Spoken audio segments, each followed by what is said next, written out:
So it's become apparent to me that everybody wants to learn how to build a literal death trap. And that's what I'm here to show you guys. This is my 5-cylinder Mark II, and it's literally that. It's a tin can with a really powerful engine. Well, not really powerful, but powerful enough that it's become very sketchy and I'm scared to drive it sometimes. I've had a considerable amount of people be like, oh, how do you do that? But your YouTube videos don't show every step of the process. Well, that wasn't the point of the videos. It was just showing me doing the process, not teaching you guys. And if you did learn anything from those videos, then great, but that wasn't the goal of those videos. I'm gonna show you guys everything that I did to build this car, although I don't have all the footage because, as some of you guys know, I film on my iPhone and I've had to delete a lot of the footage that I've made. So I'll try to explain to you guys the way that I did everything and what parts and, you know, everything that I did. So essentially, this is how you build a 5-cylinder Mark II. As a guy who has no idea what they're doing, so yeah. The first thing that you're going to want to do is to find a clean shell. Unlike myself, this shell, this chassis is literally a rot box. There's so much rot on it, I can't explain to you. It's literally a piece of garbage. So find yourself a clean Mark II shell that you want to build out, or if you already have a clean Mark II shell, rip out whatever original engine's in it, because we don't want that where we're going. We're trying to go fast and get really scared and potentially hurt ourselves. But that's what's freaking cool. You want to go fast in something that shouldn't go fast. Let me just pop the hood for you guys real quick. It's this is the correct way to do it. There's no other way to do this. Yeah, remember, you're gonna learn from me. I know exactly what I'm doing.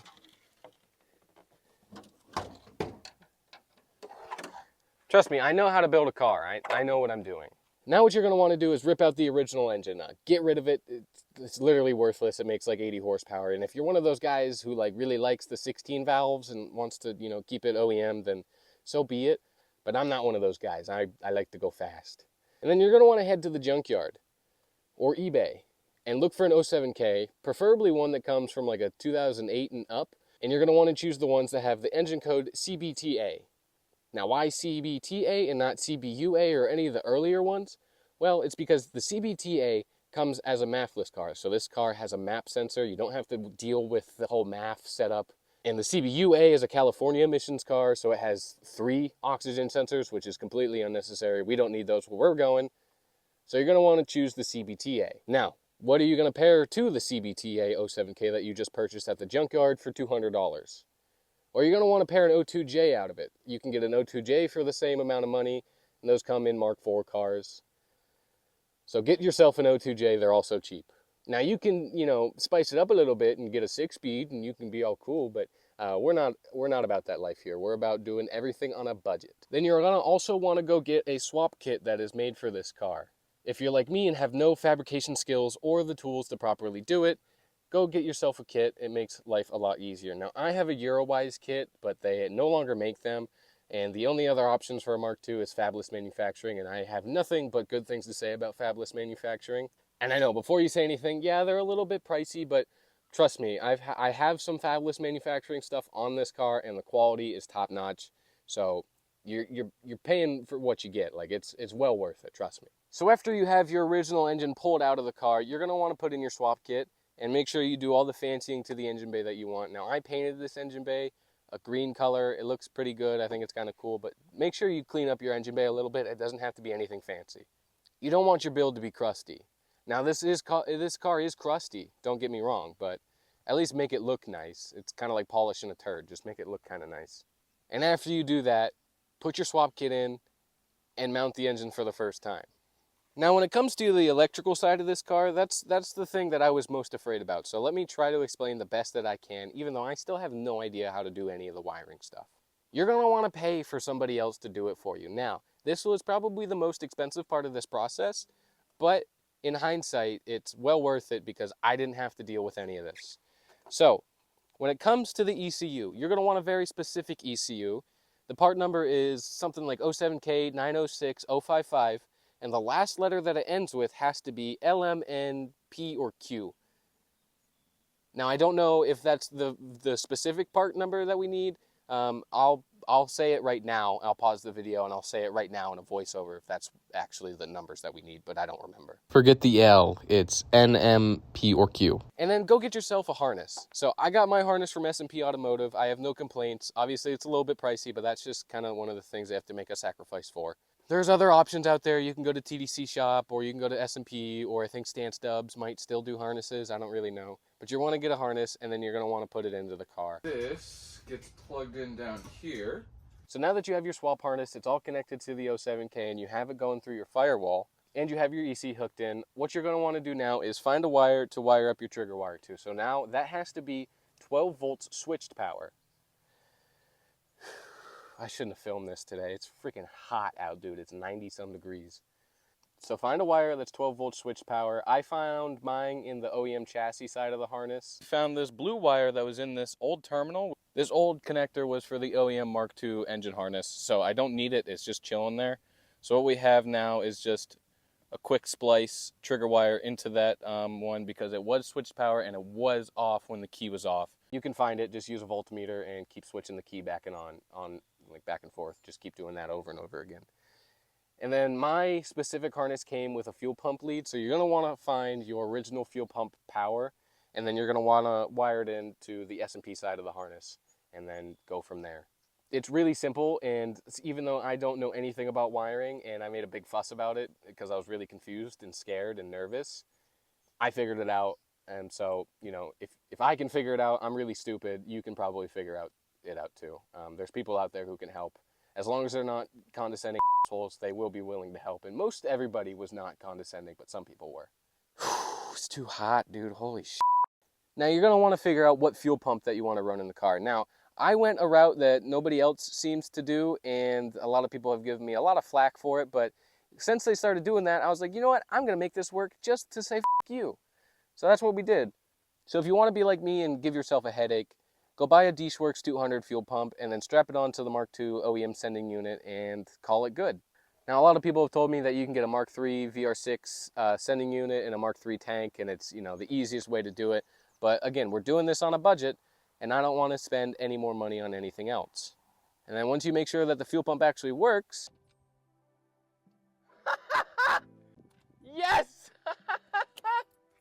There's some more stuff that you got to do. It's too hot, dude. I'm losing energy quick. Holy shiza. Now that you got all of that crap done, now it's time to get the Mark V/Mark VI fuel filter/regulator. That was a lot of words. Fabulous Manufacturing sells a kit with an adapter bracket that goes down where the Mark II OEM, like swirl pot or whatever you want to call it, thing sits underneath the passenger side of the chassis. The bracket just bolts right up, and then you can put the fuel filter regulator in, and then run your return and feed lines from the pump, and then run your main feed line to the 07K. It's as simple as that. It literally was 4 bolts and a couple hose clamps.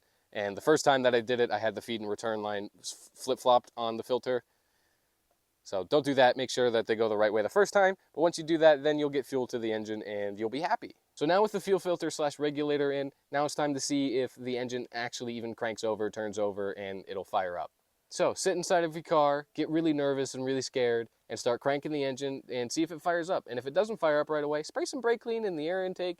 And then, you know, if it does fire up, then you start to do a happy dance. And then if it doesn't fire up, then go back into your room and be really sad for a while. And then come back out to it and see if just being sad changes anything. And it usually does.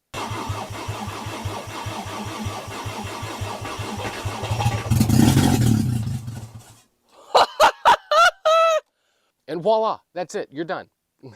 I'm just kidding. You got a lot more crap to do. So. Well, now that you know the engine's good, what are you going to do now? Are you going to go drive it? No, you're going to make sure that you don't do anything right and that there's an oil leak from the rear main seal, so you have to pull the engine out once again. So make sure you do everything the way that I do it, or else it will not function. Nothing will work. So make sure you do exactly what I tell you to do. Oh, and I forgot to mention this part. This part is really important to the process. You're going to want to start making content on Instagram, and you're basically going to want to slut yourself out. You're going to beg and plead and just say to all the companies that you want to work with, please sponsor me. I really need it. I'm just a poor kid who's a teacher. I really need the free parts, and trust me, it's going to be worth it to the companies. You're going to get so much ROI. Trust me. So don't forget that part. Try to get a better personality, and then you can start making content on Instagram and gain a following, and then try to become a content creator on YouTube and have it maybe kind of work out, but it's not really working out that well. But make sure you do that step because it's really important. So yes, I've gotten a lot of help from a lot of different companies and to be able to build this car. So obviously I'm incredibly grateful for that. Don't take my sarcasm as like, serious. You don't need to do exactly what I did. You don't need the billet valve cover. You don't need the huge freaking intake manifold, the catch can, the exhaust. You can do it without all of that stuff, but it's just not going to be as sick because those parts are sick and nasty, and you probably should buy them anyway and then go into debt and then make sure you can't feed your children. But there's one thing that I forgot to mention, and there's enough YouTube videos out on this, and I don't really need to explain it because it's really straightforward and simple. You're going to want to get a Mark IV shifter box, shifter housing, whatever you want to call it, with the shift cables for the O2J, and then you're going to want to mount it in the Mark II. You got to cut some stuff. There's YouTube videos out there. I'll try to show some pictures or something on the screen, but it's super simple. It's not that hard. And then you're going to want to hit up Brad at RML Wheels to get a set of snowflakes. This is a really important step in the process, and say, Brad, please can you help me out with a set of snowflakes? And Brad's going to be like, yeah, of course, Brett, you're so cool and funny. I'm just trying to downplay the situation because obviously like I have imposter syndrome over this and I don't really feel like I deserve any of this. I'm just kidding. This is just my personality. I'm incredibly grateful for all the stuff I've gotten. Now, obviously, I have paid for a considerable amount of stuff, but I've also gotten some stuff, discounted. So, yeah. And then, of course, integrated engineering and Milltek exhausts are going to want to hop in on the action because this is the craziest, coolest car that you've ever seen. I'm just kidding. There's other people, they've built Mark II 07Ks. I'm not the first one to do it, but I think I might be the first one to make content about it. I don't know. I don't want to toot my horn on that, but I think I might be. I could be wrong though.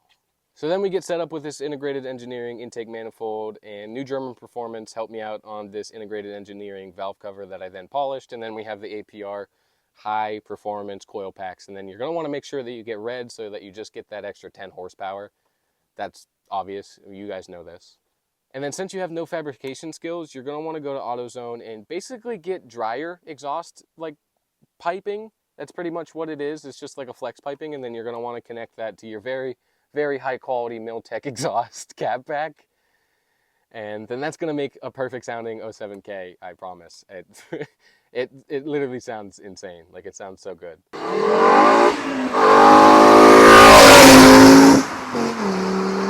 And like the induction noise from the intake manifold. Like I said, you don't need these parts, but it makes it well worth it when you do have these parts.